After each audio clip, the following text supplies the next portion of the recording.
மலைப்பகுதிகளில் விதிமுறைகளை மீறி கட்டப்படும் கட்டடங்களால் ஏற்படும் பாதிப்புகள் என்ன என்பது குறித்த ஒரு சிறப்பு விவாதத்தில் ஈடுபட்டிருக்கிறோம். தொடர்ந்து பேசலாம்.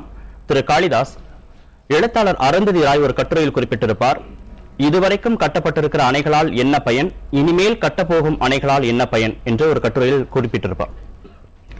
வளர்ச்சி என்பது அணைகள், நீர்த்தேக்கங்கள், மின் உற்பத்தி திட்டங்கள் போன்றவற்றை ஏற்படுத்துவதால் வளர்ச்சி அடைந்துவிடும், நிறைய பேருக்கு வேலைவாய்ப்பு கிடைக்கும் என்பது அரசின் வாதம். இப்ப ராஜசேகரன் சொன்ன மாதிரி வளர்ச்சி என்பதை ஏற்றுக்கொள்ளும் பட்சத்தில் இது போன்ற பேரழிவுகள் நடக்கும் அப்படிங்கிறது அவருடைய வாதம். இதை எப்படி நாம் புரிந்து கொள்ளலாம்? யாருமே வளர்ச்சிக்கு எதிரானவர்கள் கிடையவே கிடையாதுங்க. ஆனா எது வளர்ச்சி அப்படிங்கிறது முதல் முக்கியம். வளர்ச்சிங்கிறது வெறும் கட்டிடங்கள் மட்டும் வளர்ச்சி அல்லங்க. நமக்கு இதுதான் வரலாறு கற்றுக் கொடுக்குது. அதாவது 20ஆம் நூற்றாண்டின் தொடக்கத்துல தான் எல்லாருமே டெவலப்மெண்ட், வளர்ச்சின்னு சொன்னாங்க. ஆனா 20ஆம் நூற்றாண்டின் இறுதியில இந்த வளர்ச்சிக்கு நாம் கொடுத்த விலையை பார்த்துட்டு, இயற்கை கேடுங்க சேதாரத்தை பார்த்துட்டு தான் அந்த டெவலப்மெண்ட்ங்கிற வார்த்தையை, வளர்ச்சிங்கிற வார்த்தையை சஸ்டைனபிள் டெவலப்மெண்ட், நீடித்த வளர்ச்சிங்கிற அந்த வார்த்தையை பயன்படுத்த ஆரம்பிச்சாங்க. ரெண்டுக்கும் என்ன வித்தியாசம்னா, நம்முடைய இன்னைக்கு தேவைக்காக நம்ம ஏதாவது பண்ணணும்னா அது வளர்ச்சியாக இருக்கலாம். ஆனால் நாம் செய்கிற எந்த செயலும் என் எதிர்கால தலைமுறைக்கு எந்த பிரச்சனையும் வராமல் இருக்கும் என்றால் அதுதான் நிலைத்த வளர்ச்சி, நீடித்த வளர்ச்சி. அந்த நிலைத்த வளர்ச்சிக்காக நாம திட்டமிட்டிருக்கோமா, இந்த கேள்வி நம்ம முன்னாடி எழணுங்க. அந்த கேள்விக்கு பதில் தேடுகிற போதுதான் நம்முடைய மலைப்பகுதியில் அப்படி எண்ணமே இல்லாம யார் எப்படி சம்பாதிச்சிடலாம், எப்படியா ஏதாவது வச்சு சம்பாதிச்சுக்கலாம்னு சொல்லி இந்த மலையை விற்கிறோம். அந்த மலையை விற்கிற வணிக நோக்கத்தோடு வந்திருப்பவர்களால் ஏற்படுகிற விதிமீறல்கள் தான் இன்னைக்கு மலைக்கு பிரச்சனையா இருக்குது. மலையில் வாழக்கூடிய மக்களுக்கும் பிரச்சனை, மலையில் காடுகளை இருக்கக்கூடிய விலங்கினங்களுக்கு பிரச்சனை. ஆகவே இது வளர்ச்சி அல்லங்க. இது இவங்க செய்யற வளர்ச்சி அல்ல, ஒரு பெரும் வீழ்ச்சியை வளர்ச்சிங்கிற பெயர்ல இவங்க பண்ணிட்டு இருக்காங்க. இதை திட்டமிடலைன்னு சொன்னா, இன்னைக்கு திட்டமிடலைன்னு சொன்னா வருங்காலத்தில் பேரழிவுகள் நடக்கிற போது அப்போதுதான் நம்ம இதை உணர்ந்து கொள்வோம் இப்ப பண்ணது தப்புன்ட்டு. அதனால இப்ப எச்சரிக்கை விடுக்கிறோம், இனிமேலாவது மலைப்பகுதிகளில் திட்டமிடுகிற போது எச்சரிக்கையோடும் கவனத்தோடும் திட்டமிடுவோம். கண்ணை மூடிக்கொண்டு அதை கான்கிரீட் காடாக, கட்டிடங்களாக மாற்றுவதை தடை செய்வோம். இதை புரிஞ்சுக்கிட்டோம்னா நம்ம உண்மையான வளர்ச்சியை நோக்கி போகிறோம்னு அர்த்தங்க. இன்னொரு உண்மையும் புரிஞ்சுக்கணுங்க. நகரங்கள், கோவை உள்ளிட்ட தமிழ்நாட்டினுடைய பெருநகரங்கள் அனைத்துக்கும் தண்ணீர் மலைகளில் உற்பத்தியாகும் ஆறுகளில் தான் வருது. அந்த மலைங்கிறது வெறும் சுற்றுலா தலம் அல்லங்க. அது நம்முடைய குடிநீருக்கும் விவசாயத்துக்கும் தொழிற்சாலைகளுக்கும் தேவையான தண்ணீரை ஆறுகள் தருது. அந்த ஆறுகளை உற்பத்தி செய்யக்கூடிய காடுகள் இந்த மலைப்பகுதிகள் தான். அந்த காடுகளை ஒட்டியுள்ள பகுதிகளை சேதப்படுத்திட்டோம்னா நமக்கு வரக்கூடிய தண்ணீர் இல்லாமல் போகும். தண்ணி இல்லைன்னா எங்க வளர்ச்சி அடைய முடியும்? விவசாயம் இல்லாம போகும், தொழில் இல்லாம போகும், குடிநீர் இல்லாம போனா ஒரு நகரம் வாழ முடியாது. ஆகவே மலைப்பகுதி என்பது அது ஒரு அற்புதமான இயற்கை படைப்பு. அதுல நீங்க நகரத்துல நம்ம பிளைன்ஸ்ல சமவெளியில பண்ற எல்லா வேலையும் அங்க செய்யக்கூடாது. உடனடியாக காடுகளை ஒட்டியுள்ள பகுதிகளில் புதிய கட்டிடங்கள் வருவதை தடுப்பதற்கான ஒரு வலுவான சட்டம் நம்மகிட்ட வேணுங்க. இப்ப இருக்கிறது இந்த ஹில் ஏரியா கன்சர்வேஷன் அத்தாரிட்டிங்கிற ஒரு அத்தாரிட்டி தான். அதுக்கு ஒன்றும் அதிகாரம் கிடையாதுங்க. கோயம்புத்தூர்ல பாத்தீங்கன்னா யானைகளுடைய வழித்தடத்தை மறித்து 15க்கும் மேற்பட்ட கட்டிடங்கள் விதிமீறி கட்டப்பட்டிருக்குது. விதிமீறி கட்டப்பட்டிருக்கிறது என்பதை நம்ம சட்டமன்றத்திலேயே தெரிவிச்சிருக்காங்க. அப்படின்னா அந்த கட்டிடத்துக்கு எப்படி நம்ம மின்சாரம் கொடுத்தோம், அந்த கட்டிடத்துக்கு எப்படி தண்ணி கொடுத்தோம், அந்த கட்டிடங்கள் ஏன் இன்னும் நம்ம அவங்க மேல நடவடிக்கை எடுக்கல, இந்த கேள்வி இருக்குது. ஆரம்பிச்சோம்னா தான் புதிய கட்டிடங்களாவது எழாம இருக்குங்க. திரு ராஜசேகரன்,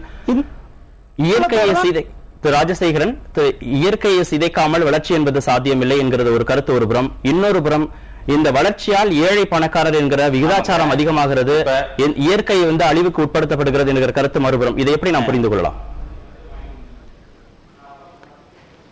அதாவதுங்க, இந்த இயற்கை, இந்த பூமி பந்து நமக்காக மட்டும் படைக்கப்பட்டது அல்ல. கோடான கோடி ஜீவராசிகள் எல்லாமே சேர்ந்ததுதான் இந்த பூமி பந்து. இதுல இந்த காடுகள் ரொம்ப முக்கியங்க. காடுகள் மூணுல ஒரு பங்கு காடு இல்லாட்டினா நிச்சயமா அழிவு நோக்கிட்டே போகும். இந்த காடுகளை கண்மூடித்தனமா வெட்டினோம்னா நிச்சயமா இந்த இமயமலையில் உள்ள பணிகள்லாம் உருவத்தையும் செய்யும், கடல் மட்டம் உயரும், இப்ப மெட்ராஸ் போன்றதுக்கெல்லாம் உள்ளத்தையும் போகும். இந்த ஆற்றுல வர்றதெல்லாம் காடுகளை வெட்டுறது முதல்ல நிப்பாட்டணும். கண்மூடித்தனமா வெட்டுறது ரொம்ப பாதிக்கும். ஏன்னா இதுல கரடி, புலிசே இப்ப பாத்தீங்கன்னா எல்லாம் சேர்ந்ததுதான் அந்த காடுகள்.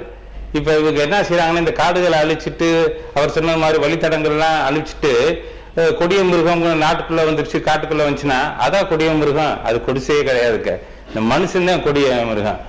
இப்ப நம்ம வீட்டுக்குள்ள ஒரு கரடியவோ யானையோ உள்ள விடுவோமா? ஆனா நம்ம மட்டும் அவங்க அந்த கரடி யானை வசிக்கிற இடத்துல உள்ள போறோம், அவங்க பெட்ரூம் எல்லாம் போறோம். நம்ம பெட்ரூமுக்குள்ள ஒரு யானை வச்சுன்னா என்ன பாடுபடுவோம்?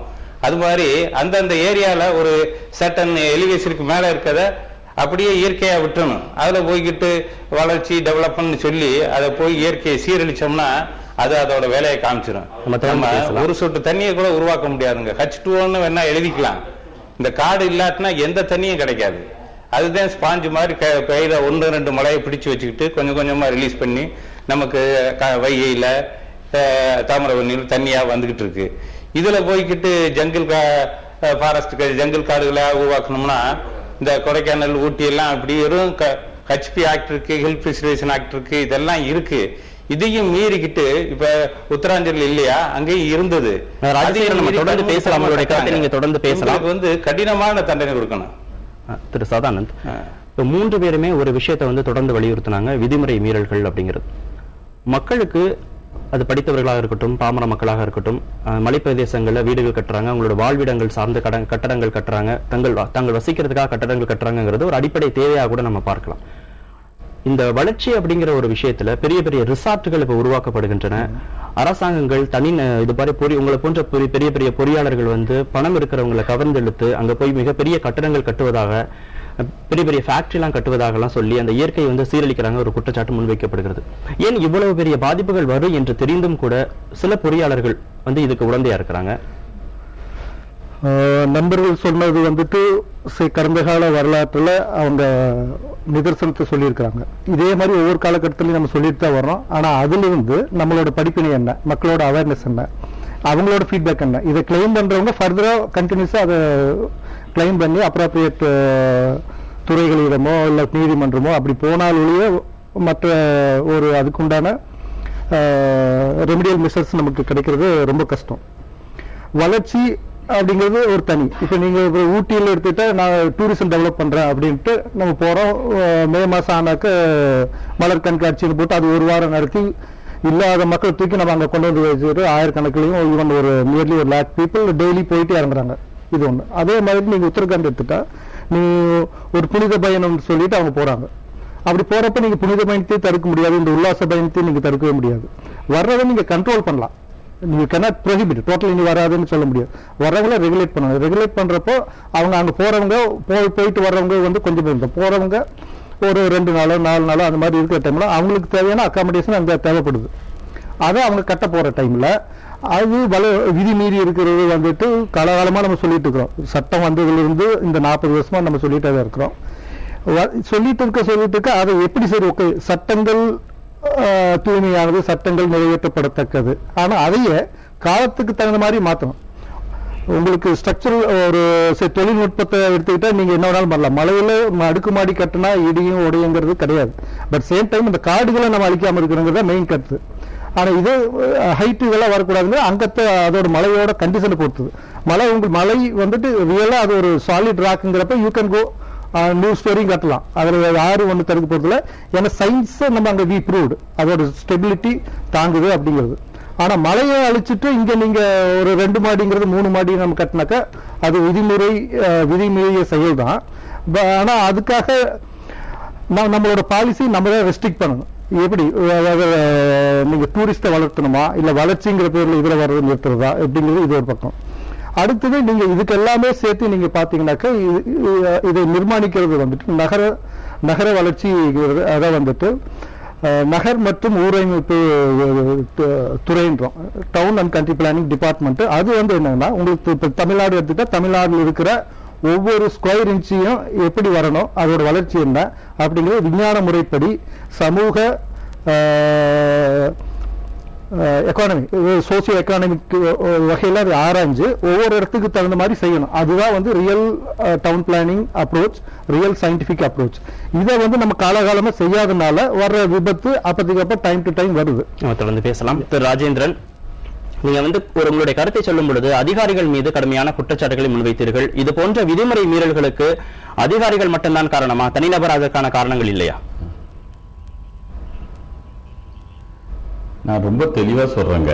இந்த ஊட்டியை கடந்த 10 வருஷமா போய் 4 வருஷத்துக்கு முந்தி ஹைகோர்ட்ல பெட்டிஷன் போட்டு அந்த உயர்நீதிமன்றம் தெளிவான உத்தரவு போட்டிருக்கு, புதிய கட்டடங்கள் வரைமுறை மீறி கட்டக்கூடாது, அப்படி கட்டுனா அந்த அதிகாரிகள் தான் பொறுப்பாவாங்கன்னு எழுதியிருக்காங்க. இந்த 4 வருஷத்துல எத்தனை கட்டடங்கள் கட்டப்பட்டிருக்கு, எதுவும் நடவடிக்கை எடுத்திருக்காங்களா? ஒண்ணு. அடுத்தது வளர்ச்சிங்கிறீங்க. ஒரு மனுஷனுக்கு வெறும் வயிறு மாத்திரம் பெருசான அது வளர்ச்சி கிடையாது. மழையெல்லாம் இருக்கிறது வந்து நம்ம நாடு சுபிச்சமா இருக்கிறதுக்கு இந்த மழை பல வழியில உதவி புரியுது. அதெல்லாம் இப்போ விவரமா இந்த இதுல சொல்ல முடியாதுங்க. ஆனா அதை காப்பாற்ற வேண்டிய பொறுப்பு அரசுக்கும் அரசு அதிகாரிகளுக்கும் இருக்கு. தனி மனிதன் என்ன பண்றான், அங்க உள்ள நீங்க ஊட்டியில இருக்கிற நேட்டிவ் பீப்புளை போய் கேட்டீங்கன்னா அவங்க எல்லாம் அதை விரும்புறது இல்லை, இந்த மாதிரி பில்டிங் கட்டுறது. இவங்க தனி மனிதன் தன்னுடைய அபிலாஷயத்துக்கும் தன்னுடைய வருவாயை பெருக்கிக்கிறதுக்காக விதி 7 மீட்டருக்கு மேல கட்டக்கூடாதுன்னு இருக்குது விதி. நண்பர் பேசினாரு, அது மாதிரி விதி இல்லைன்னு. அதெல்லாம் விதி எல்லாம் இருக்கு. அந்த சட்டத்தை மீறி கட்டுறவங்கள நீங்க என்ன பண்றீங்க? நீங்க எதுவானாலும் ஒரு கடுமையா நடவடிக்கை எடுத்தாதாங்க அது நிற்கும். அதிகாரிகள் நான் குறை சொல்றேன்னா அவங்க அப்படி இருக்கிறாங்க. இப்போ வந்து இவ்வளவு பெரிய உயர்நீதிமன்றம் உத்தரவும் போட்ட பிறகு ஒருவர் நீதிமன்றத்துக்கு போகணுங்கிறார். நீதிமன்றம் உத்தரவு போட்டு அங்க நடத்தலையே. அதனால இது வந்துங்க, இந்த மலையை காப்பாற்றணும், எதிர்கால சந்ததியருக்காக இந்த நாட்டை விட்டு வைக்கணும்னா இது போன்ற வரம்பு மீறிய கட்டடங்களை கட்டவிடக்கூடாது. உதாரணமா ஃபாரஸ்ட் டிபார்ட்மெண்ட்டுக்கே உத்தரவு போட்டிருக்கு உயர்நீதிமன்றம். 30 டிகிரி ஸ்லோப்புக்கு குறைவான இடத்துல நீங்க பில்டிங் கட்டக்கூடாதுன்னு உத்தரவு போட்டிருக்கு. இன்னைக்கு நான் நாளைக்கு ஒரு ரிட் பெட்டிஷன் போடுறேன், நீங்க பேசின பிறகு எத்தனை ஆயிரம் கட்டம் கட்டிருக்காங்க. இதெல்லாம் என்ன திடீர்னு நீங்க தூக்கி கொண்டாந்து வச்சுட்டாங்களா? அவங்க கட்டுறதுல இருந்து பார்த்துட்டு தானே இருக்கிறாங்க இவ்வளவு அதிகாரியும். இவ்வளவுக்கும் காரணம் இந்த அதிகாரி தாங்க. குறை சொல்றேன்னு இல்ல, இந்த அதிகாரிகள் இந்த சட்டங்களை சரியா செயல்படுத்தினா, ஒண்ணு அதிகாரிகள் செயல்படுத்தணும்னு விரும்பினாலும் மேலே உள்ள அரசியல் தொடர்புடையவங்க அவங்க வேலை செய்ய விடாத தடுக்கிறாங்க. ஆக 2 பேரும் சேர்ந்து இந்த மலையரசிய காயப்படுத்திட்டு இருக்கிறாங்க. இதை தடுக்கப்பட வேண்டும். உடனடியாக தடுக்கப்படணும்னா இருக்கிற சட்டங்களை செயல்படுத்தினா போறோம். நல்ல சட்டங்கள் இருக்கு. நான் அதெல்லாம் எடுத்து சொல்லிதான் உயர்நீதிமன்றம் உத்தரவு போட்டிருக்கு. யாரும் கேட்கலையே. நானும் பார்த்து வேதனைப்பட்டு இருக்கேன். உயர்நீதிமன்றம் ஒரு பர்டிகுலர் தீர்ப்புல 5 பேர் புதையுண்டதை இதை சொல்லியிருக்கிறாங்க. இப்படி 5 பேர் புதையுண்டு போற அளவுக்கு இந்த கட்டடங்கள் கட்டப்பட்டிருக்கு, தடுக்கப்படணும்னு உத்தரவே போட்டிருக்கிறாங்க. யாரு கேட்கிறா? உத்தரவு வாங்கி அதிகாரிகள் தானே நேர்மையற்ற